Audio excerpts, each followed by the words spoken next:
Certains développeurs aussi, pas tous, mais c'est un truc qu'ils ont en commun, c'est qu'ils ont l'impression que l'IA va leur voler leur job. Et je leur ai dit, c'est pas l'IA qui va vous voler le job, c'est les mecs qui utilisent l'IA qui vont vous le voler. Pourquoi ? Parce qu'en fait, aujourd'hui, entre un développeur qui utilise pas l'IA et entre un développeur qui l'utilise, bah, tu gagnes en moyenne 20 à 30% de productivité. Les paid ads, c'est un peu comme un robinet, si tu veux. Donc c'est cool à court terme, tu peux l'ouvrir, tu peux le fermer, mais c'est pas ce qui te donne un avantage compétitif. Ce qui crée vraiment l'avantage compétitif, c'est ta marque. Et la marque, comme j'ai dit, elle est multidimensionnelle, c'est pas juste une pub, pas juste le sponsoring, c'est un ensemble de choses. Et c'est la confiance. Depuis qu'on a mis en place tous ces systèmes de cookie policy, etc., c'est clair, on a vu, il y a des drops, c'est entre 30 et 50% généralement. Donc, on travaille plus avec des certitudes, on travaille plutôt avec des tendances. Aujourd'hui, tu vois, on a quasiment 400 000 followers sur ces 5-6 chaînes, on fait 6 millions de vues à l'année, sur un topic qui est quand même assez niche. Ce que je disais avec le marketing mix modeling, c'est qu'à un moment donné, il y a un point optimal où tu sais que même si tu vas dépenser beaucoup plus, ça va pas t'amener forcément grand-chose, quoi. Dans cet épisode, on reçoit Romain Lebeau, directeur marketing de Swissquote. Avec lui, on a parlé bien évidemment de marketing, mais aussi de sponsoring, du futur du marketing, à quoi ça va ressembler, comment est-ce que Swissquote structure son département, comment est-ce qu'il travaille avec des agences, le type d'agence avec lesquelles il travaille, et puis bien évidemment tout ce qui est modèle d'attribution, l'importance de la performance, mais aussi l'importance du brand, et la vision marketing de Swissquote qui est extrêmement intéressante, qui est d'investir énormément sur cette partie branding, parce qu'en fait, une fois qu'on a construit une marque solide, tout ce qui va passer en performance, vos CPA, voire même votre conversion, vos taux de conversion, etc. vont augmenter et vont s'améliorer. Donc c'est vraiment une vision marketing assez intéressante. On a tendance à perdre aujourd'hui et je pense qu'avec Swissquote, on le retrouve vraiment. Donc une conversation passionnante. Bienvenue dans Shift. Romain, bienvenue. Merci. Plaisir de t'avoir. Écoute, on va se lancer directement dans le vif du sujet. La première question que j'ai pour toi, c'est est-ce que tu arrives à nous expliquer concrètement, ton rôle aujourd'hui en tant que Head of Marketing chez Swissquote, c'est quoi ton rôle principal, la question qui t'obsède, ce que vraiment tu essaies de faire avancer ? Alors, déjà, merci pour l'invitation. Alors, comment je peux résumer mon rôle ? Écoute, donc j'ai une équipe super de 40 personnes, donc déjà, ça prend beaucoup de temps. Mais en gros, notre fonction, c'est clairement de soutenir la croissance de la boîte. Donc, tout ce qu'on fait, tout ce qu'on crée, ce qu'on produit finalement au quotidien, c'est fait avec le seul objectif de fueler cette croissance donc de Swissquote.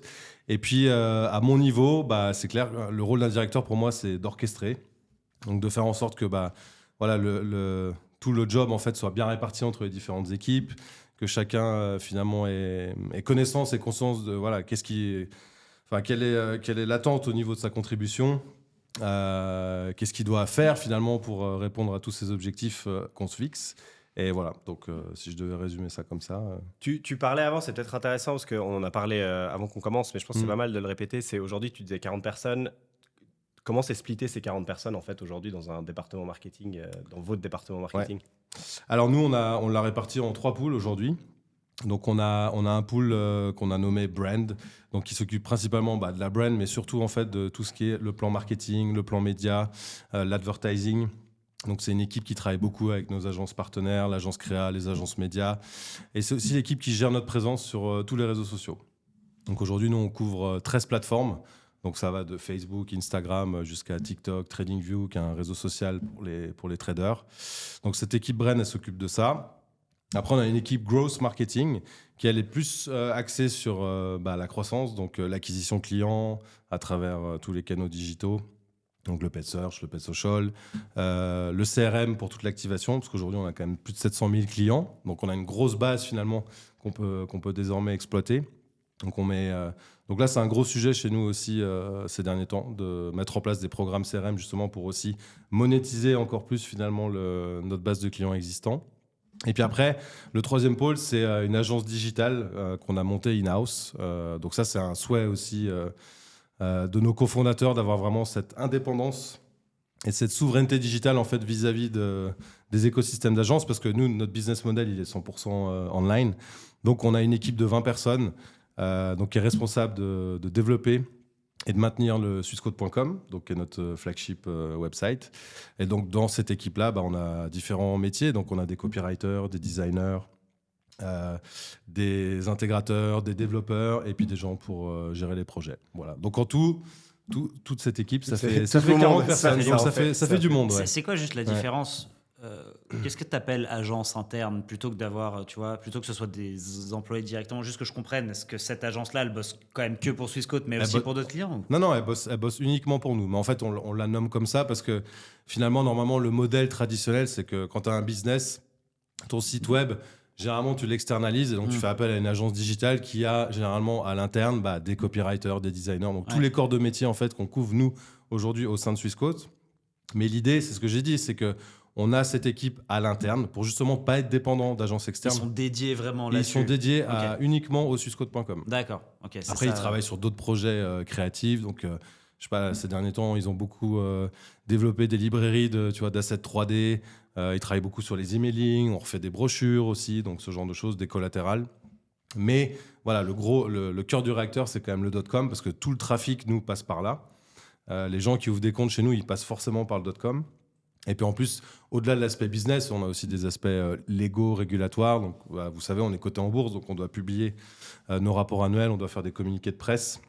Et donc tout ça, ça doit être publié à certains moments sur le site. Donc on a la responsabilité finalement de tout cet écosystème. Donc c'est pour ça aussi qu'on a on a pris le parti d'avoir vraiment cette indépendance pour pouvoir développer, maintenir et puis optimiser notre site web comme on a envie, quoi. Ouais. Vous gardez la main dessus. Exact. Tu parlais avant de soutenir cette croissance. Le marketing est en train de changer ou a même déjà changé dans un certain sens. C'est quoi pour toi le défi aujourd'hui, le défi principal pour vous ou de manière générale d'un département marketing? Tu parlais, soutenir la croissance.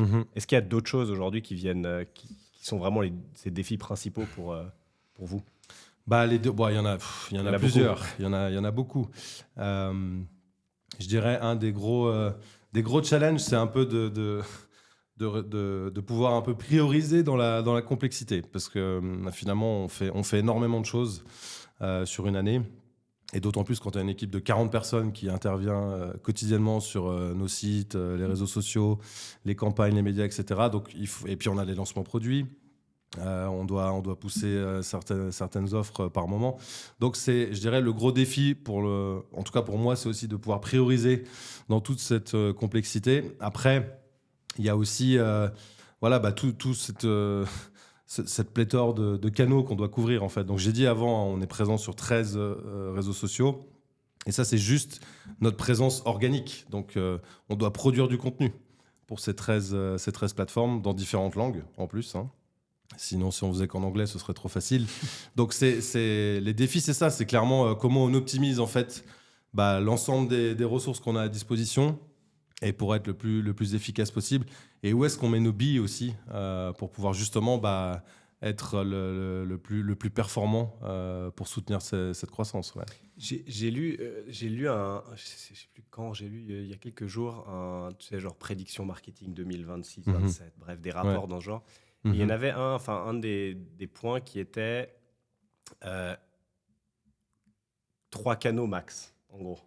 Focus sur 3 canaux max, qu'en fait, on va recentrer pas mal de la strat sur... c'est peut-être un peu agressif, 3, mais vous êtes, tu vois, il y a 13, plus encore les autres trucs, plus le print, plus le... Est-ce que tu penses qu'à un moment donné, ça doit... forcément un peu et je pense que malgré tout, même avec 13, vous faites déjà une sélection parce que tu pourrais être beaucoup plus. Ouais, et tous ne sont pas au même niveau, clairement. Et tous ne sont pas au même niveau, mais est-ce qu'il y a un moment donné où, comme tu dis, tu dois mettre des priorités, mais tu ne peux pas tout faire parce qu'il y a tellement de canaux différents, ça va tellement loin qu'en fait, tu dois faire des choix, quoi. Exact. Donc, nous, on s'est un peu organisé aussi par rapport à ça. Donc, c'est clair qu'on ne produit pas tout le contenu in-house. On a une équipe de 3 personnes qui gère uniquement cette partie social media à l'intérieur du pool Brain. Mais après, on a notre agence créa aussi qui nous aide sur la production de certains assets. Et puis, si je prends l'exemple du channel YouTube, dans lequel nous, on a énormément investi. On investit dedans chaque année. Donc, en fait, là, comment on travaille, c'est que le contenu, on produit pas. Donc, on a des partenaires. Donc généralement, c'est plutôt des gens qui sont experts de l'industrie. Donc des gens qui ont travaillé dans des banques, sur des trading desks, qui étaient ou journalistes pour des médias financiers. Et donc en fait, on a des contrats avec eux. Et puis donc ça fait maintenant 4 ans qu'on fait ça. Et eux, tous les matins, ils shootent des vidéos dans leur studio et ils racontent un peu ce qui se passe. Et puis ils donnent un peu leur avis sur, voilà, en gros, qu'est-ce qui se passe sur les marchés, dans la géopolitique internationale, qu'est-ce qui se passe avec les banques centrales, donc tout ce qui influence globalement les cours de la bourse, quoi. Et donc nos partenaires, en fait, ils créent leurs vidéos, ils montent la vidéo eux-mêmes, ils ont appris à le faire, ils chapitrent, etc. On leur a fourni des kits pour qu'ils fassent eux-mêmes leurs vignettes, et c'est eux qui uploadent les vidéos dans la chaîne. Donc nous, aujourd'hui, nos chaînes YouTube, en fait, elles tournent presque quasiment en standalone. Nous, on gère le community management, on check les métriques quand même, on regarde évidemment voilà, les commentaires, etc. Mais finalement, toute cette partie un peu production et mise en ligne, ce qui est quand même un sacré morceau au niveau opérationnel, finalement, on l'a un peu outsourcé, entre guillemets, mais c'est vraiment un partenariat. Donc voilà, et aujourd'hui, on a une chaîne YouTube en anglais, en allemand, en français, en italien, en espagnol. Là, on est en train de monter l'arabe. Avec chaque fois des personnes différentes, etc. C'est toujours des partenaires différents. Alors, il y en a qui sont en commun sur 2 langues. Mais oui, à chaque fois, c'est des intervenants différents. Et puis voilà, donc aujourd'hui, tu vois, on a quasiment 400 000 followers sur ces 5-6 chaînes. On fait 6 millions de vues à l'année sur un topic qui est quand même assez niche. Hein. On parle des marchés, tu vois, on ne parle pas d'indépendance financière ou des sujets des fois qui sont un peu plus mainstream. Donc, mais ça a été une vraie organisation. Donc, si je devais choisir 3 canaux, je garde YouTube. Ça, c'est clair, mais c'est un peu notre fer de lance. Puis, on sait aussi que, tu vois, quand quelqu'un veut se former ou en tout cas se renseigner pour prendre des décisions d'investissement, c'est pas sur TikTok qu'il va aller chercher de l'information. YouTube, justement, tu as accès à du contenu qui va durer 5, 10, 15, 20, 30 minutes. Et là, c'est vraiment riche en termes d'insights. Donc, c'est la première plateforme que les gens consultent quand ils veulent se former, ou en tout cas, je dirais collecter de l'information pour pouvoir justement prendre leurs décisions d'investissement. Donc, je garde YouTube. Après, je garde Instagram parce que je pense que voilà, c'est un peu le réseau numéro 1. On est obligé d'y être. Et puis, ça fonctionne bien. Là, on fait d'autres contenus. Donc, on le produit nous-mêmes, principalement. Et puis après, je garderai LinkedIn aussi parce que corporate. Et puis, on a aussi on fait beaucoup de B2B, de plus en plus, nous. Sur de l'institutionnel, on travaille beaucoup avec des sociétés, des gérants de fortune, etc. Donc, c'est aussi quand même une certaine vitrine institutionnelle et aussi pour développer du B2B et également, ça j'ai oublié de le mentionner, mais aussi pour recruter. C'est assez pratique. Donc, voilà. Donc, si je devais garder 3 réseaux sociaux, ce serait cela. Mais intéressant. Voilà. C'est pas mal, la stratégie YouTube est vachement intéressante. C'est intéressant. On parle pas mal de production et de tout ce que vous faites, les différents réseaux sociaux, etc. Mais tu as mentionné aussi les KPIs, nombre de vues, nombre de followers, machin. Comment tu centralises tout ça? Qu'est-ce que tu regardes, toi, au jour le jour? J'imagine que tu suis pas l'évolution de chaque canal toutes les semaines. Alors, et là, on parle en plus de la stratégie de contenu, mais tu parlais aussi de la stratégie d'acquisition. Ouais. C'est quoi un peu, toi, on va dire les KPIs qui sont les plus importants pour toi? Est-ce que tu regardes dans tes rapports et ce qui fait que c'est successful ou pas, quoi? Alors, on a mis en place des dashboards, hein, donc on est obligé. Donc moi, c'est clair, je vais pas dans le détail. Par contre, toutes les semaines, je regarde. Il y a plusieurs dashboards que je consulte. Donc, on a des rapports sur effectivement notre présence sur les réseaux sociaux, quels posts ont marché, ceux qui n'ont pas marché. On a les metrics. Donc, mais c'est des choses qui sont déjà assez, on va dire, pré-mâchées. Donc, c'est digéré. C'est les équipes qui bossent, qui vont dans le détail et après qui sortent des rapports. Moi, je les reçois, je les partage à la direction, pas tous, mais certains, des choses qui sont intéressantes. Après, c'est clair que moi, je suis très concentré sur l'acquisition, parce que c'est notre responsabilité au marketing. Donc moi, toutes les semaines, je dois reporter sur le nombre d'ouvertures de compte qu'on fait au sein du groupe. C'est ça le plus important. C'est la fonction marketing aujourd'hui, c'est ça, nous. Ouais. Enfin, c'est pas que ça, mais c'est en tout cas les aspects sur lesquels on est jugé. C'est effectivement le trafic qui arrive sur le site et les ouvertures de compte. Au-delà de la marque, la notoriété, l'identité visuelle, évidemment, qu'on travaille, et puis ça aussi. Mais ça, c'est beaucoup plus... c'est moins tangible, je dirais, ou moins palpable. Ouais. Donc, nous, on suit beaucoup, effectivement, toutes ces métriques d'ouverture de compte. Donc, je passe quand même pas mal de temps à checker ce qui se passe, forcément sur Google, sur nos campagnes marketing, les promotions qu'on fait, les programmes CRM, notre réseau d'influenceurs qu'on a en Suisse, parce qu'on travaille avec des influenceurs aussi. Alors, c'est pas des influenceurs comme on l'entend généralement au sens lifestyle du terme, c'est ce qu'on appelle des finfluencers, donc c'est des gens qui sont vraiment dans l'investissement, ce qu'on appelle plutôt des blogueurs ou des youtubeurs financiers. Donc, c'est des gens qui parlent des marchés, qui parlent de Swissquote, mais qui parlent aussi d'autres acteurs. Et puis là, on a mis en place des programmes où finalement, à chaque fois qu'ils ont quelqu'un de leur communauté qui vient ouvrir un compte chez nous, on leur verse une commission. Ouais, c'est le côté créateur.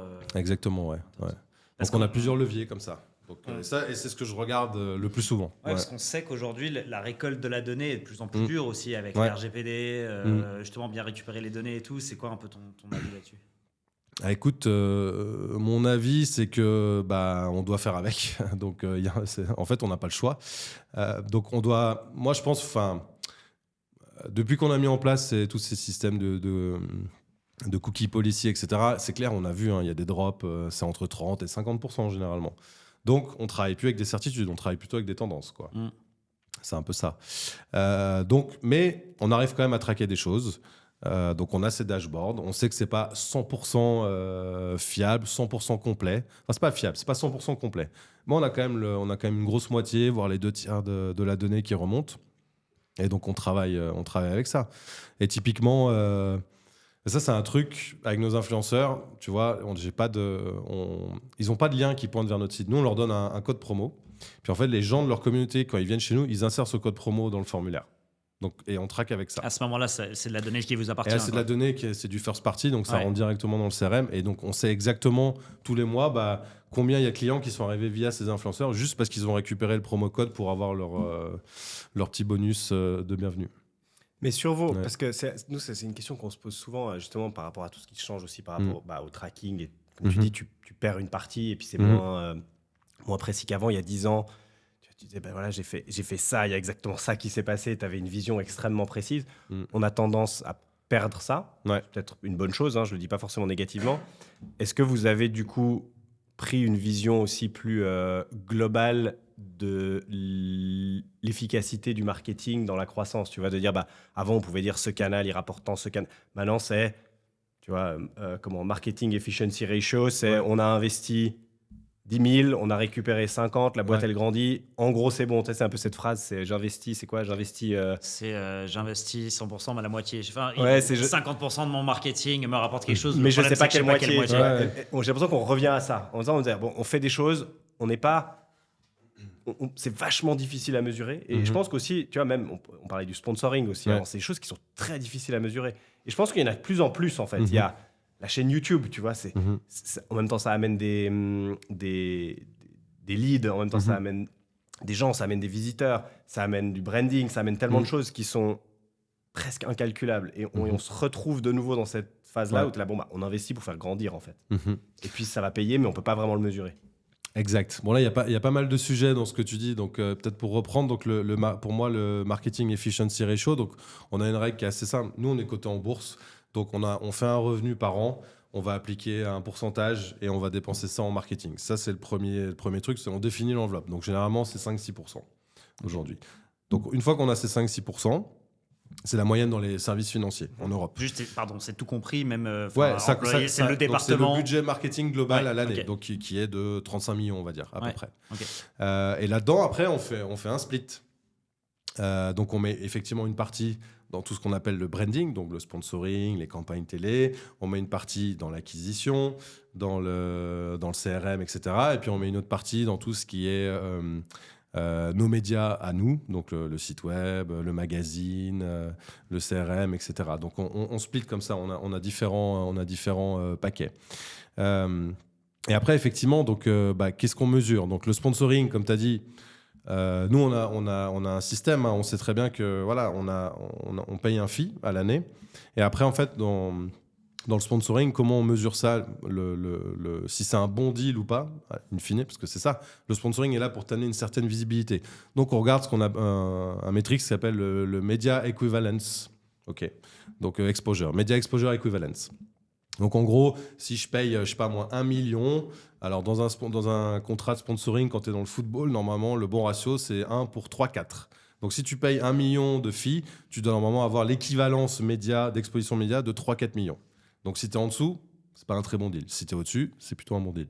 Voilà. Ça, tu le mesures comment, juste Et ça, on a des études pour ça. Donc, on a des études qui nous sont fournies de l'externe. Donc, typiquement, avec Nielsen, c'est des choses que tu peux récupérer. Et puis, on a des études aussi. Nous, on sponsorise l'Europa League, la Conference League avec l'UEFA. Donc alors c'est chaque début de cycle. Un cycle c'est 3 saisons, mais chaque première saison de cycle, on a un rapport qui nous donne en fait l'équivalence média de ce que représente en fait l'affichage de nos digiboards dans les stades quand ça passe à la télé, etc. Parce que c'est ça le gros du sujet, quoi. Donc on traque ça comme ça. Et puis après, la partie digitale, ça on pourra en parler, je pense, pendant des heures.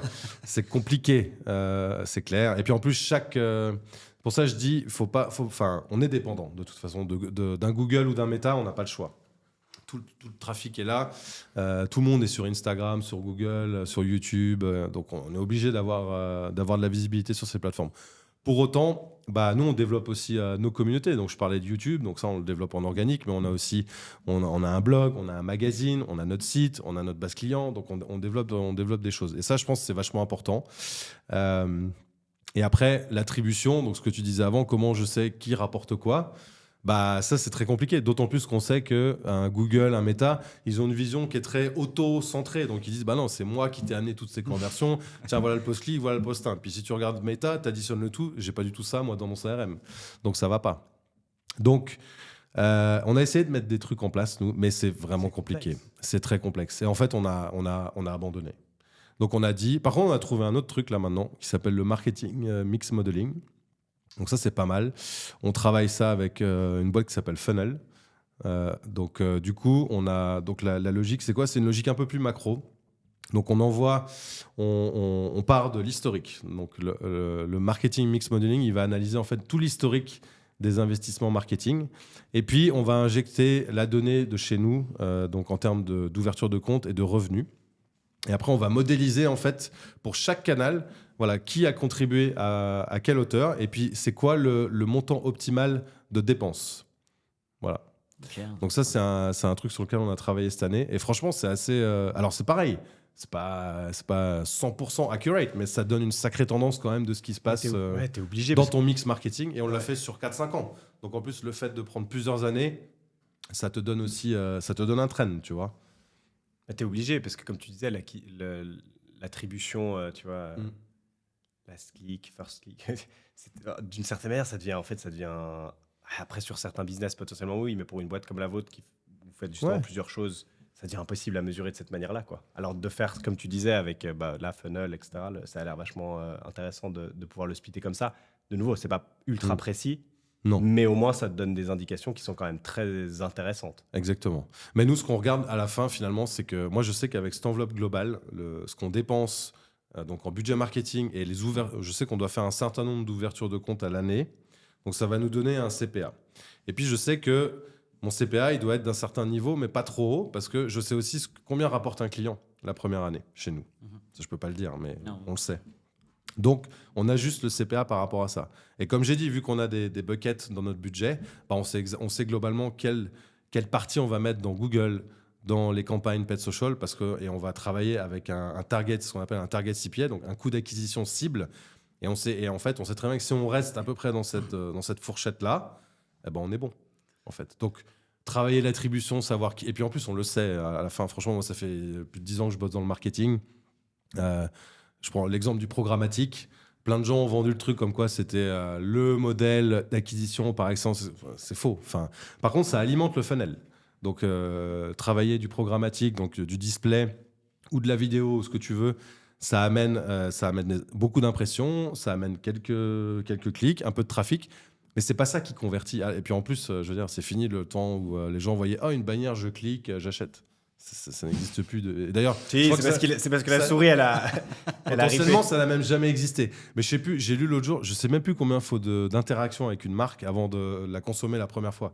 C'est énorme. Donc en fait, tu dois couvrir de toute façon l'ensemble des canaux où tu sais que ton audience, en tout cas, est présente. Et après, tu as une approche qui est un peu plus analytique, mathématique, mais c'est pas l'approche de pouvoir tout mesurer digitalement avec un modèle d'attribution hyper fiable et tout. Pour moi, c'est caduc. C'est obsolète, ouais. Mais c'est ça qui est intéressant, c'est que j'ai l'impression... aujourd'hui, on est obligé de réfléchir full funnel et de faire un mix entre du haut de funnel avec de la programmatique, des campagnes de notoriété, du branding, du sponsoring, un peu de mid-funnel avec les différentes stratégies Google, etc. Et puis, avoir travaillé sur les différents niveaux. Le challenge reste quand même, ok, tu as ton budget marketing annuel, tu connais ton target CPA. Ton target CPA, je sais pas, aujourd'hui, il est à 300. Maintenant, je te dis, ok, objectif de l'année prochaine, tu me le passes à 250. C'est difficile de dire où est-ce que tu dois vraiment, tu vois, optimiser ton budget. Et je pense qu'il y a beaucoup d'entreprises qui ont ce challenge-là, justement, aujourd'hui, de se dire, ok, donc je dois améliorer mes performances, mais vu que j'ai du mal à vraiment obtenir de l'information avec les données que je reçois parce que je sais qu'elles sont incomplètes, comment je prends mes décisions, en fait? C'est ça qui est tellement dur. Elles sont partiellement incomplètes. Donc, comme j'ai dit, à partir du moment où on récolte entre 50 et 65% de la donnée, on a déjà des choses. En plus, en Suisse, c'est moins violent qu'en Europe, pour le coup, aujourd'hui. Ouais, on est moins influencé par la RGPD. Un peu moins impacté, on va dire. Ouais. Mais ce que je veux dire, c'est que, alors, pour reprendre l'histoire du CPA, nous, on est dans un business où on est très influencé par ce qui se passe sur les marchés. Donc, en fonction de, voilà, qu'est-ce qui va se passer sur le Bitcoin, qu'est-ce qui va se passer sur les taux d'intérêt. Donc, on a eu des taux d'intérêt qui étaient super hauts à un moment donné. Là, ils sont revenus à 0. Ça a des influences aussi sur les mouvements de cash entre les gens qui vont dire, bah non, je veux pas investir parce qu'aujourd'hui, je vais faire 2% en laissant à la banque, versus, bah non, aujourd'hui, ça me rapporte rien du tout. Donc déjà, il y a un mouvement naturel. Mais nous, donc, on est très influencé par tout cet environnement de marché financier. Et donc le CPA, on l'ajuste aussi avec ça. Parce qu'en fait, selon le contexte de marché dans lequel on est, nous, on a plus ou moins de demandes. Okay, donc la demande Google, et on le voit, hein, c'est assez dingue, mais d'une semaine à l'autre, on voit les évolutions. Nous, on pilote à la semaine. Mais on reste toujours avec un niveau de CPA. Et comme je dis, c'est une fourchette, c'est pas un truc fixe. Hein. Non, bien sûr. Mais on a une fourchette et on navigue là-dedans, finalement. Mais j'ai pas de... C'est pas... on n'a pas l'approche comme ça, dire ouais, cette année, on a fait 300, l'année prochaine, 250. Non. En plus, ce qu'on regarde, nous, c'est aussi combien les clients y rapportent la première année. Ouais. Et si le chiffre il augmente, bah, on sait que du coup, on a encore un peu plus de marge potentiellement pour ajuster. Mais à un moment donné, c'est pareil. Donc...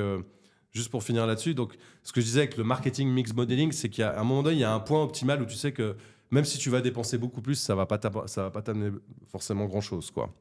Et nous, c'est ça qu'on cherche, c'est un peu le sweet spot sur chaque canal, basé sur l'enveloppe qu'on a. Bah, combien on doit mettre à peu près, à la louche, encore une fois, c'est pas fiable à 10, 20, 50 000 francs près, mais où est-ce qu'on doit aller investir finalement et dépenser pour que ce soit le plus efficace possible, quoi. Tu parlais du split, donc une fois que vous avez fait votre budget, 5-6%, etc. Si on fait très simple et qu'on divise ton marketing en deux aspects, la partie brand et la partie, on va appeler ça performance. Oui. Aujourd'hui, c'est quoi le split? C'est 80-20, 55? Qu'est-ce qui est le plus... Où est-ce que vous dépensez le plus aujourd'hui? Sur la partie brand ou sur la partie performance? Non, on investit beaucoup dans la brand. Donc, si je prends...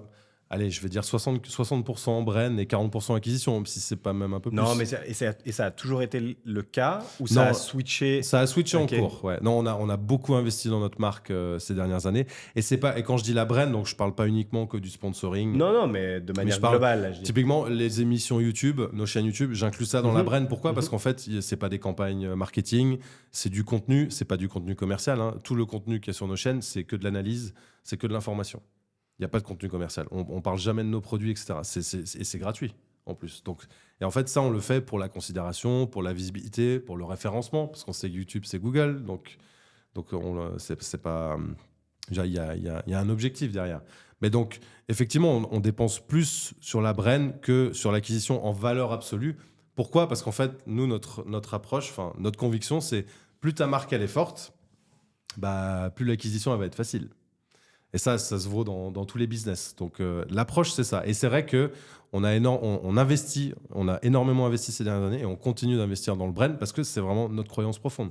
Plus la marque est forte, plus on va attirer des gens. Et franchement, ça se voit, nous, depuis le Covid. Plus ton CPA va baisser aussi. Plus le CPA baisse.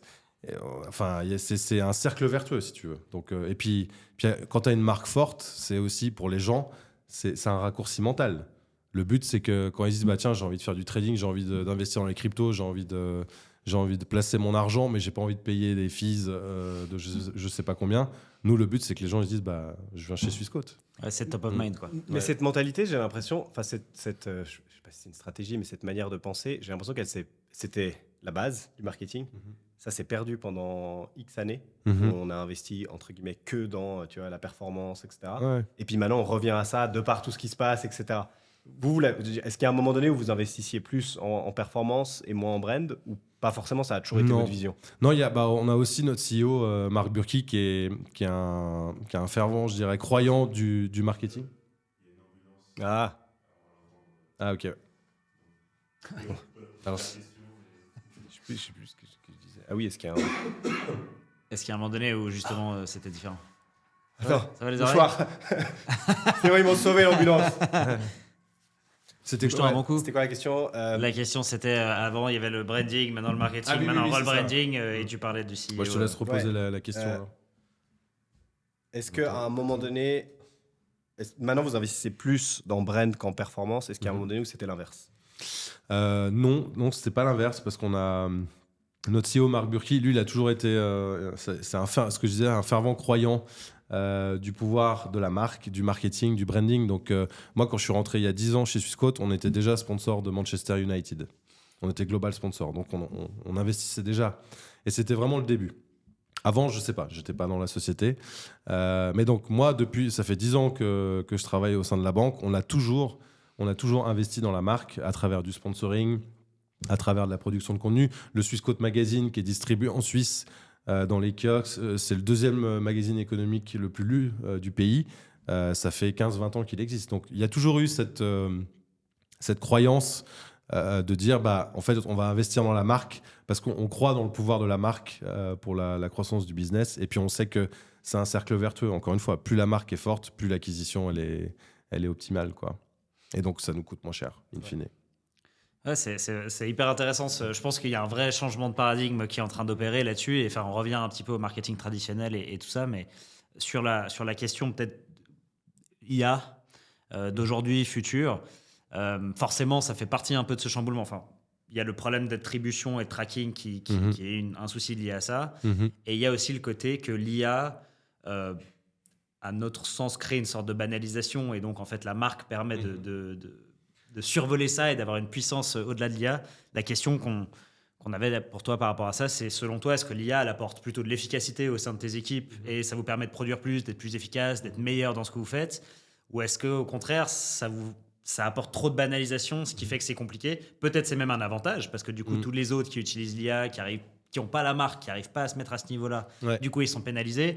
Ce sujet-là est assez intéressant. C'est quoi ton avis là-dessus? Alors, mon avis, c'est que oui, il y a... Beaucoup de gens croient que l'IA, c'est un peu la baguette magique. Mais en fait, l'IA, ça reste aujourd'hui... Enfin, nous, on le voit comme un outil.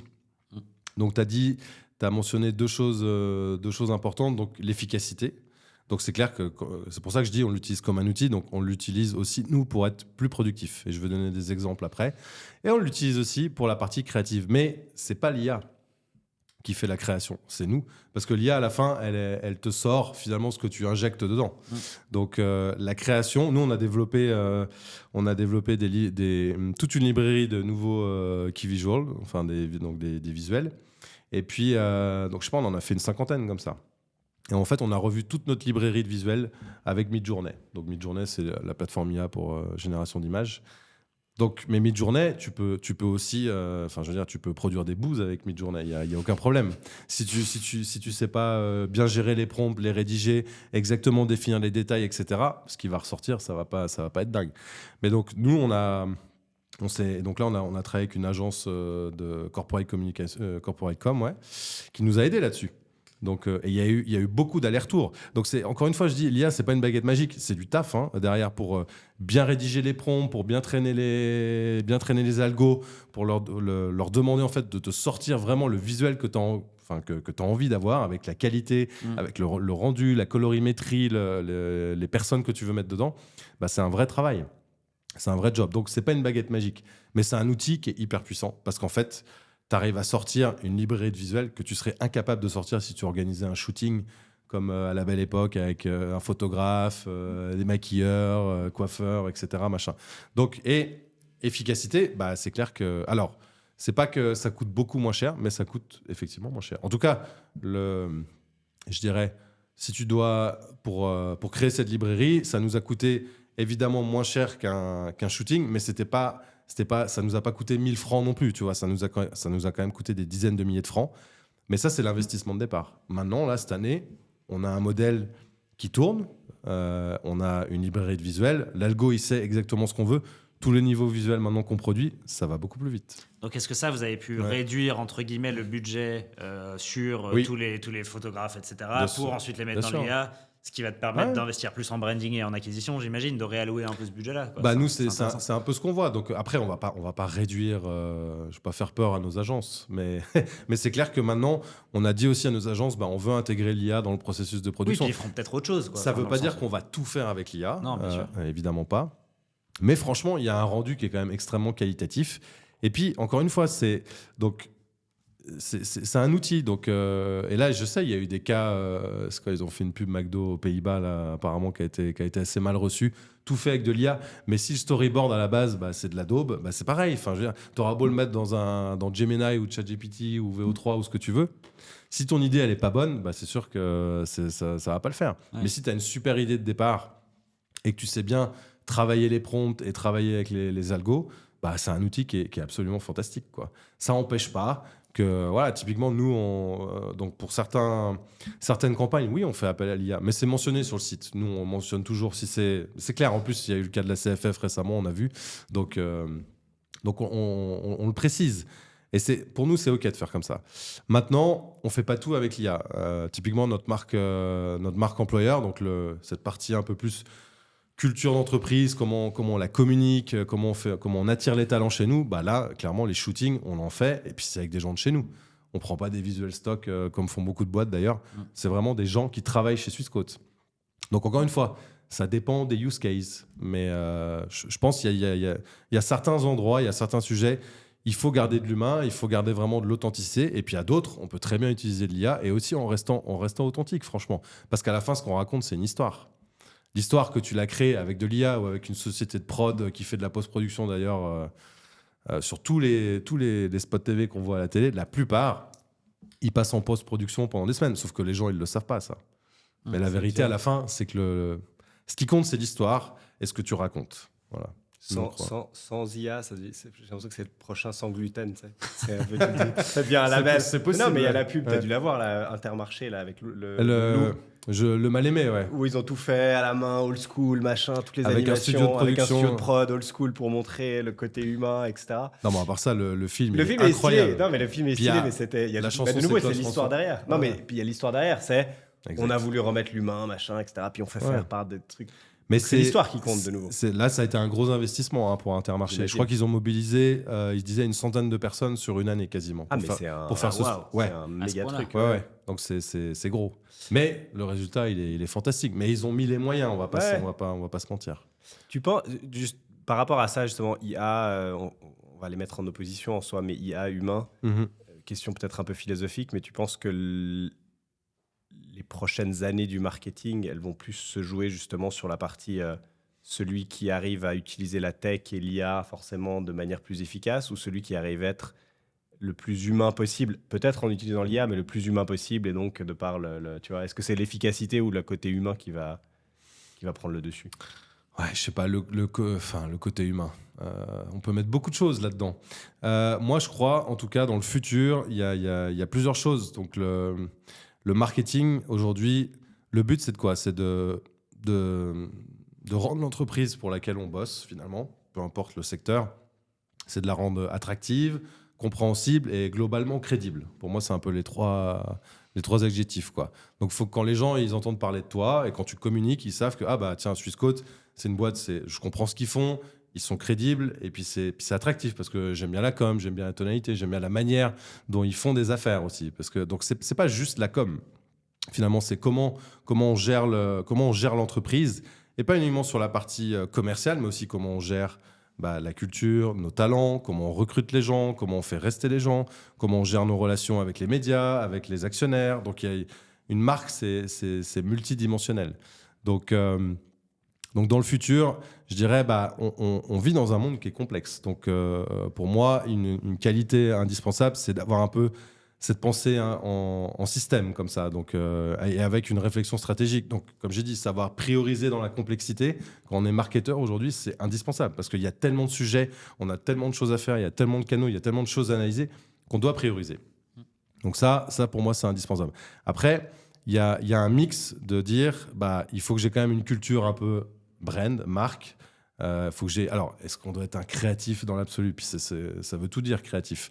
On a des vrais créatifs chez nous, des designers, les mecs qui produisent des maquettes, des pages, des emails, etc., des visuels. Donc ça, oui, mais d'avoir un peu cette sensibilité créative, ça, oui. Ça, pour moi, c'est indispensable. Et il faut aussi avoir l'esprit analytique. Donc on doit avoir. Enfin, pour moi, un bon marketeur, c'est ça. C'est quelqu'un qui va pouvoir aussi bien discuter avec une agence pub pour dire voilà, on veut faire une campagne, ils vous pitchent un peu les idées, et puis on est capable de donner une opinion, de définir est-ce que ça correspond bien à notre brief, etc. Est-ce que visuellement c'est en phase avec notre brand, et puis de l'autre côté de dire j'ai fait cette campagne, maintenant je vais regarder les données et puis on va apprendre de ces données, et puis je vais faire des recommandations pour la suite. Donc il y a plusieurs aspects. Et donc l'IA, clairement aussi, je veux dire, les choses vont vite, ça va très vite. Donc il faut, et c'est ce que j'ai dit au début, les designers chez nous, ils étaient assez réfractaires. Parce qu'ils pensaient, et certains développeurs aussi, pas tous, mais c'est un truc qu'ils ont en commun, c'est qu'ils ont l'impression que l'IA va leur voler leur job. Et je leur ai dit, c'est pas l'IA qui va vous voler le job, c'est les mecs qui utilisent l'IA qui vont vous le voler. Pourquoi ? Parce qu'en fait, aujourd'hui, entre un développeur qui n'utilise pas l'IA et entre un développeur qui l'utilise, et chez nous, il l'utilise pour générer du code, mais pas uniquement, il l'utilise pour tester, pour faire de la revue, etc., tu gagnes en moyenne 20 à 30% de productivité. Et un designer, c'est la même chose. Je veux dire, un designer qui n'utilise pas d'IA aujourd'hui pour pouvoir régénérer du motion ou certains visuels, etc., franchement, bon courage. Parce qu'en face, il va se retrouver face à des gens qui vont arriver, qui vont présenter des choses en allant plus vite, en étant plus qualitatif. Et puis, alors, il pourra dire ouais, mais c'est pas juste parce que moi, je fais tout à la main. Ouais, mais bon, à la fin, est-ce que c'est vraiment ça qui compte ? Est-ce que tu penses qu'il y aura des nouvelles plateformes qui vont apparaître, des nouveaux canaux, Enfin, ça fait un moment qu'on n'a pas vu vraiment de nouvelles choses sortir. Bon, il y a eu TikTok. Maintenant, on est vraiment dans cette révolution un peu IA qui chamboule un peu les choses, mais on reste quand même aujourd'hui assez sur des canaux traditionnels. Bon, YouTube a quand même vraiment pris un bel ascendant, on va dire, sur les dernières années. On en a pas mal parlé. Est-ce qu'il y a des nouvelles choses qui vont sortir que vous regardez un peu je sais pas, est-ce que vous avez un Discord par exemple, ou même si on parle il y avait cette plateforme audio uniquement qui avait duré un moment pendant le Covid, je sais plus comment elle s'appelait. Est-ce qu'il y a de la VR, des choses comme ça, tu vois, qui vont commencer à entrer en jeu ou... Non, alors Discord, on n'est pas trop dessus. C'est pas trop notre cœur de cible, on va dire. C'est comme Twitch, tu vois. On sait que ça existe, on a regardé évidemment, mais après, on n'a pas de présence en tout cas dessus. On fait pas de paid média. Non, par contre, ce qu'on a vu émerger ces 2 dernières années, c'est les LLM. Donc, c'est les ChatGPT, c'est les Gemini. Donc ça, c'est un vrai sujet pour nous. Aujourd'hui, le trafic. Alors, c'est vrai que ça a été le sujet 2025, les ChatGPT, Gemini, tous ces assistants AI. Mais donc, on est dessus parce qu'on voit aussi qu'il y a une adoption qui est massive. Alors, par contre, l'adoption, elle se traduit pas encore en trafic. Donc, j'ai vu un chart, un graphique l'autre jour, donc qui montrait l'évolution du trafic Google et ChatGPT juste au UK. Sur les 2 dernières années, donc Google, ils sont passés de 30 à 25 millions de visiteurs uniques par mois, et ChatGPT, ils sont passés de 0 à 15. Donc, ça veut dire quoi ? Donc, tous les gens qui disent ouais, les ChatGPT, ça va killer Google, je suis là, attends un peu, on va voir, parce qu'en fait, il y a une double utilisation. Si tu as 15 millions de personnes qui font ChatGPT et 25 millions en face Google, il y a forcément... Donc, il utilise les deux, ouais. Utilise les deux. C'est pas vraiment la même utilisation, d'ailleurs. Et c'est pas la même utilisation. Ouais. Mais donc, nous, donc ça, pour moi, c'est un peu le nouveau truc sur lequel on s'est formé pour pouvoir optimiser aussi nos contenus, pour être bien référencés, justement. Mais le problème, c'est que voilà, c'est un sujet qui est... Comment dire ? C'est nouveau et puis c'est très, comment dire, c'est pas tellement très prévisible parce qu'en fait, déjà sur Google, on sait que je crois que c'est 15% des requêtes par mois sont nouvelles. Ok, donc ça veut dire que c'est 15% de trucs que t'es pas capable de savoir qu'est-ce que les gens vont mettre. Et sur ChatGPT et Gemini, c'est encore pire parce que là, les gens mettent des prompts, ils posent des questions de fou. Tu peux y aller avec la voix. Bon, sur Google aussi, tu me diras. Mais donc, il y a énormément de nouvelles requêtes. Donc, mais le but, c'est vraiment de travailler sur de la thématique et puis d'avoir les bons contenus qui sont bien optimisés pour ce qu'on appelle le GEO, donc le Generative Engine Optimization. Là. C'était un peu le buzzword 2025. Mais bon, la bonne nouvelle pour un marketeur, c'est que tout le travail qu'on fait sur le SEO, finalement, il bénéficie aussi sur la partie GEO. Donc... Ouais, nous, on a souvent cette discussion où en fait, j'ai l'impression que c'est un peu le marketing et marketing digital. À un moment donné, c'était 2 choses séparées. Maintenant, t'es là, bon, c'est la même chose, quoi. C'est la même Et chose. j'ai l'impression que maintenant, c'est SEO, Géo. Là, bon, c'est du search optimization. Absolument. Ouais. T'optimises autant pour Google que Gemini, que Exactement. Yahoo, peu importe. Enfin, même les nouveaux qui vont arriver, en fait, tu crées du contenu pour être disponible et visible sur ces plateformes-là. Absolument. À un moment donné, quoi. Ouais. Purée, j'avais une question vachement intéressante et je l'ai oubliée. Qu'est-ce que c'était? Je sais plus. Bref, C'est pas grave. c'est pas grave. Ça va Mais me je trouve revenir. alors, je donne une petite opinion, j'aimerais bien savoir ce que tu en penses. Moi, je pense que ce que je trouve intéressant maintenant avec Gemini et ce que Google arrive à faire, bon, déjà, Google a cette manière de distribuer qui est ultra puissante, de par Google Chrome, de par Google, de par Gmail, de par Maps. Et AI Overview, là, a quand même pris pas mal le dessus. Aujourd'hui, il y a beaucoup de gens qui utilisent encore ChatGPT. Dans 6 mois, on va voir ce qui se passe. C'est difficile à dire, mais j'ai l'impression que Google a quand même une chance de gagner cette course-là, de par la distribution incroyable qu'ils ont, et où ChatGPT a un peu plus de mal, va avoir plus de mal à vraiment évoluer là-dessus si le modèle de Gemini rattrape, ce qui a l'air d'être le cas aujourd'hui, hein, sans faire un truc qui est trop obsolète, mais il y a encore les autres, il y a Perplexity, il y a Claude, etc. Mais je trouve intéressant Moi, j'ai l'impression que Google, au final, va probablement gagner cette course, et que du coup, ça va encore plus converger le GEO et le SEO. Et tu me poses cette question il y a 6 mois, je t'aurais dit une réponse complètement différente. Ouais. Je sais pas ce que t'en penses, mais... J'ai pas, enfin, qui va gagner, j'en sais absolument rien. Sinon, je crois que je serais même pas là. Je serais sur une plage. Je rouvre mon fonds d'investissement et puis voilà. Mais non, écoute, alors c'est clair que Google, ils ont énormément investi dans l'IA depuis des années. Ils avaient racheté DeepMind à l'époque. Donc, et là, ce qu'ils ont sorti avec Gemini 3, c'est vraiment violent. Pour autant, il y a 6 mois en arrière, tout le monde disait que ChatGPT, OpenAI, la version, c'était quoi, la version 3, je crois, 2.5, je sais plus. C'était la plus aboutie du marché. Donc, mais c'est clair que et OpenAI, j'imagine bien qu'ils sont déjà en train de bosser sur une nouvelle version qui vont sortir justement pour contrer Gemini 3. Donc, après, c'est vrai que OpenAI, ils n'ont pas la force de frappe d'un Google. Pour autant, ce qu'on voit, nous, dans nos métriques, côté Swissquote, c'est que pour l'instant, le trafic Geo, il vient exclusivement quasiment de ChatGPT. Okay. Mais à 95%. Donc, les autres, ça pèse pas du tout dans le game pour l'instant. Et je pense que le ChatGPT, ils ont encore cet avantage du first mover. Hein. Ils ont une adoption extrêmement massive. Ça a été vraiment les premiers à arriver sur le marché. Et Google, ils étaient à la bourre. Ils étaient en retard. Donc là, ils rattrapent un peu le retard. Mais le problème, c'est que les gens, ils se sont déjà mis... je veux dire, tout le monde est sur ChatGPT depuis 1 an ou 2. Enfin, tous les gens à qui j'en parle. Et c'est devenu très commun maintenant que les gens aussi payent leur abonnement pour avoir accès au modèle, pour pas être limité dans les questions, les interactions, etc. Donc, et puis, il faut savoir aussi que Microsoft, ils ont une part chez OpenAI. Donc, on sait pas.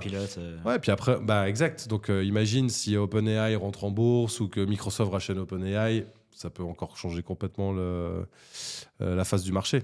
Ouais. Là, tu auras à nouveau un Microsoft face à un Google. Donc, s'ils gagnent, bon courage pour savoir, parce que les deux sont énormes. Donc...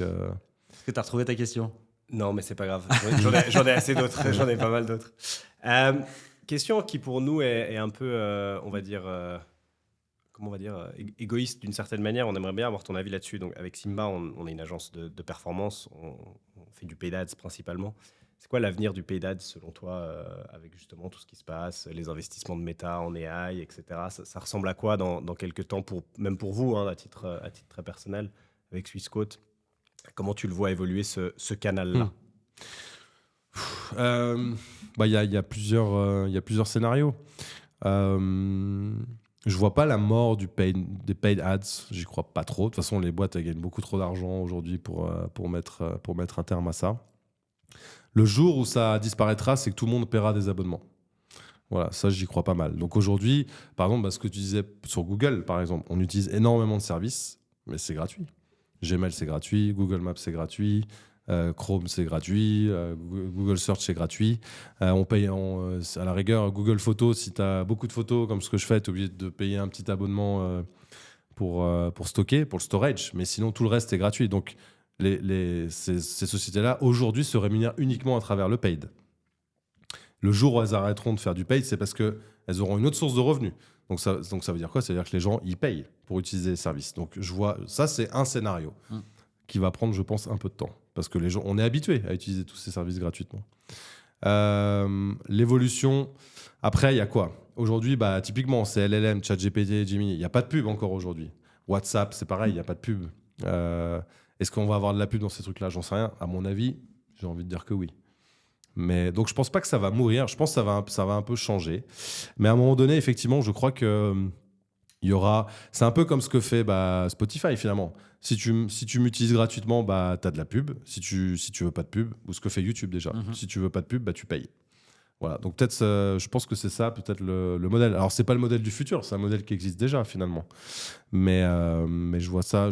En tout cas, je le vois évoluer plutôt comme ça. Ouais. Et vous, Swissquote, le paid ads, c'est quelque chose c'est quoi? C'est partie importante de vos canaux d'acquisition aujourd'hui? Bah oui, on s'en sert. Comme j'ai dit, c'est un tiers de notre budget marketing. Donc on sait qu'on doit faire ces campagnes, on doit être présent sur Google pour capter les recherches. Puis là, en plus, c'est très qualifié parce que c'est des gens qui cherchent. C'est pas on leur pousse pas une pub sur Instagram ou sur TikTok ou sur Facebook. Donc c'est hyper qualitatif. Quelqu'un qui fait une recherche sur Google, qui clique sur notre lien, on sait que voilà, on est quand même à la fin du parcours. Donc tant que les liens sponsorisés existeront sur Google, on sera là. De toute façon, il n'y a pas le choix. Et sur Meta, principalement Facebook, Instagram, et sur YouTube, donc les deux, Google Meta. Je veux dire, les gens sont là. Les gens utilisent ces plateformes. Donc en fait, tant que les gens utiliseront ces plateformes, et tant que le modèle sera de dire ces plateformes, on vous les met à disposition globalement, gratuitement. Par contre, l'autre versant, c'est que vous avez de la pub, les gens comme nous, on continuera à faire ce qu'on fait. Maintenant, on ne met pas tout dans les pay ads, et c'est justement ce que je t'ai dit avant. Donc ça reste un tiers de notre budget. Tout le reste, il va globalement dans la construction de la marque, dans la réputation, dans la visibilité. Les paid ads, c'est un peu comme un robinet, si tu veux. Donc c'est cool à court terme, tu peux l'ouvrir, tu peux le fermer, mais c'est pas ce qui te donne un avantage compétitif. Ce qui crée vraiment l'avantage compétitif, c'est ta marque. Et la marque, comme j'ai dit, elle est multidimensionnelle. C'est pas juste une pub, c'est pas juste le sponsoring, c'est un ensemble de choses. Et c'est la confiance, quoi. Et c'est les gens, c'est la représentation qu'ont les gens de ta marque. C'est ça qui fait la différence. Et du coup, sur tous ces changements, toutes ces modifications, on a parlé un peu du futur, mais selon toi, comment est-ce que le métier du marketeur va évoluer et quels sont les skills qu'un bon marketeur va avoir en 2030, 2035, 2040? Ouais. C'est ce que je disais un peu tout à l'heure. Donc, je pense, savoir gérer un peu la complexité, avoir une pensée un peu en système. Donc, savoir, comme j'ai dit, donc prioriser dans la complexité, ça c'est un truc qu'il faut être capable de faire. Sinon, je pense que c'est très compliqué. Marketing, c'est pas un métier où tout est déjà prédéfini à l'avance, même si on planifie, mais je veux dire, tout va très vite. Il y a beaucoup d'incertitudes. Faut être extrêmement agile. Donc, l'adaptabilité, quoi. Ouais. Exactement. Il faut être agile, je dirais. C'est le mot que je cherchais. Donc, avoir cette pensée systémique, ça veut dire quoi? Ça veut dire penser un peu en écosystème et voir les interactions. Donc, parce qu'on travaille dans le marketing, on a parlé de ce funnel, on a parlé de toutes ces plateformes digitales, les réseaux sociaux et comment je crée ma communauté et comment mon CRM il interagit, comment j'interagis avec mes clients via le CRM et que quand je fais du sponsoring, où est-ce que je dois investir dans tel autre canal pour que vraiment ce soit optimal, que le trafic il vienne sur le site. Enfin, vous voyez, donc c'est complexe. Donc, il faut penser écosystème, je pense. En tout cas, moi, c'est comme ça que je travaille. Il faut vraiment avoir cette vue un peu d'ensemble et puis comprendre les interactions pour pouvoir vraiment prendre les bonnes décisions. Ça, c'est les aspects un peu hard skills. Après, soft skills, comme j'ai dit, il faut avoir un peu, je pense, une sensibilité à l'esthétique, au design, à la création, donc sans être forcément un créatif. Mais je veux dire, quand on travaille et qu'on discute avec des agences créa, des agences pub, des studios de design, des choses comme ça, c'est quand même bien d'avoir un peu une culture. Puis ça se développe. Je veux dire, c'est pas quelque chose on n'est pas avec. Donc, tout ça se travaille. Et donc, cette culture un peu brain créative et aussi une culture un esprit analytique. Donc, savoir analyser des données, savoir comprendre ce qui se passe et puis faire des recos, pivoter, itérer. Donc, ça, pour moi, c'est les deux vont ensemble. C'est pas genre, toi, tu es créatif, puis toi, tu es analytique. Non, si tu veux être un bon marketeur, je pense qu'il faut vraiment avoir les deux. Et après, faut être intelligent émotionnellement parce que tu dois travailler en équipe. Donc, si tu es complètement dans ton monde, ça va pas aller non plus. Ça, c'est un peu pour tout le monde pareil. mais c'est clair que dans un département marketing, on a aussi des gens qui ont des profils un peu créatifs. Donc, il y a des sensibilités. Donc, faut faire un peu preuve aussi parfois un peu plus d'empathie et puis Voilà, juste de comment on appelle ça, Surtout avec 40 personnes. Exact. Mais d'intelligence émotionnelle, c'est-à-dire juste comprendre que chacun a sa sensibilité. Et c'est clair, quand tu es un manager, tu peux pas te comporter de la même manière avec tout le monde. Ça, c'est pas possible. Ça marche pas. J'ai appris ça durant mes... On sent qu'il y a du vécu. Il y a du vécu. Mais on apprend toujours de ses erreurs. C'est ça qui est bien. Donc, non, mais effectivement, il faut s'adapter. Qu'on soit de toute façon manager ou dans une équipe, il faut être capable de s'adapter à la situation et aux personnes. Donc, voilà. Mais pour moi, c'est un peu ça. Alors, j'ai pas de skills du futur. Puis le truc de l'IA, bah oui, je pense, pour moi, ce qui fait vraiment la différence, c'est quand on est curieux et qu'on apprend vite. Ça fait énormément de différence. Parce qu'en fait, c'est même pas les outils qui vont arriver. Donc en fait, du moment que tu es curieux, du moment que tu apprends vite, tu prendras l'outil qui arrive, que ce soit l'IA ou autre, et puis tu l'adapteras et tu apprendras à l'utiliser, quoi. Et les gens qui sont curieux et qui apprennent vite, généralement, ils font plutôt des belles carrières. On arrive gentiment au bout. On a une dernière question pour toi. On a parlé de pas mal de choses, mais si tu devais résumer aujourd'hui le plus gros shift que tu vois dans le marketing, comment est-ce que tu le résumerais si tu dois en choisir un en disant, moi je pense que vraiment ce qui va, tu vois, parce qu'on est vraiment en train de vivre un changement dans le domaine. Ouais. C'est quoi pour toi ce changement, ton hypothèse? Alors, c'est même pas une hypothèse. C'est un truc que j'ai vu. J'étais à Dubaï la semaine dernière. On a 2 bureaux, nous, là-bas. Et donc, j'ai assisté à une conférence Google sur l'IA dans les services financiers. Donc, c'était à Abu Dhabi. Et puis, j'ai vu une présentation de Mastercard qui montrait, en fait, donc, j'ai dit 2025, c'était LLM, ChatGPT et consorts. 2026, le buzzword marketing, c'est Agentic AI. Donc, ça veut dire quoi? Ça veut dire on va voir apparaître sur le marché là des agents. Et donc la presse de Mastercard, c'était de dire aujourd'hui, en fait, si tu veux booker par exemple tes vacances à Dubaï, c'était un exemple parce qu'on était là-bas, en fait, tu n'as même plus besoin d'aller sur les sites, tu n'as plus besoin de rien ouvrir du tout. Tu restes dans l'agent. Donc imagine, tu vas dans ChatGPT, tu dis bonjour, je veux réserver mon voyage à Dubaï pour dans 2 mois, de telle date à telle date, il va te proposer les vols. Mais directement dans l'interface, tu vas pouvoir les sélectionner. Et tu peux payer juste en mettant ton empreinte biométrique. Tout est envoyé par email. Après, il va te proposer les hôtels. Après, il va te proposer la location de voiture. Et tout ça se fait en 3-4 minutes, 0 friction. OK, tout automatisé, tout sécurisé. Depuis une seule interface. Et comment tu fais confiance, et ça, c'est pas du rêve. Hein. Je l'ai vu de mes propres yeux et c'est ce qu'ils sont en train de développer. Voilà. Et ça, c'est ce qui nous attend là, 2026, 2027. C'est ça. En partie, en tout cas. Tu ouvriras ton compte Swissquote, tu me diras qu'est-ce que tu me recommandes d'acheter comme action. Il dit ces 3 actions. Mais c'est clair, je veux dire. Non, mais je dis sur le principe, c'est la même chose. Sur le principe, mais de toute façon, Swissquote, on a aussi des projets IA dans le pipe. Je peux pas en parler, mais effectivement, la manière dont les clients vont interagir avec nous, la manière dont les clients vont utiliser nos interfaces pour gérer leur portefeuille, leur position, etc., ça va évoluer, clairement. Hyper intéressant. Et j'ai l'impression que la difficulté avec ça, c'est de faire 100% confiance à ces agents. Est-ce que, typiquement, moi, je serais le premier à être chiant avec ça, c'est que je vais demander à mon IA, trouve-moi des billets d'avion pour vol à telle date. Il va me dire, voilà 3 propositions, je vais être là. T'es sûr que c'est les meilleurs? Tu peux le challenger. Alors, ils ne l'ont pas fait dans la presse. Mais généralement, et puis tu peux même donner des fourchettes de prix, etc. Enfin, déjà, de ce que j'ai vu là, c'était assez dingue parce qu'il n'a pas proposé de vol. Hein. Il y avait un carrousel avec des options, etc. Tu pouvais choisir par ordre de prix, machin. Enfin, mais vous verrez. Quand cool. Ça va sortir, franchement, c'est assez bluffant quand même. Hyper intéressant. Merci beaucoup en tout cas pour la discussion. C'était hyper sympa d'échanger avec toi, d'avoir ton avis sur tout ça. Trop cool. Merci beaucoup. Merci les gars.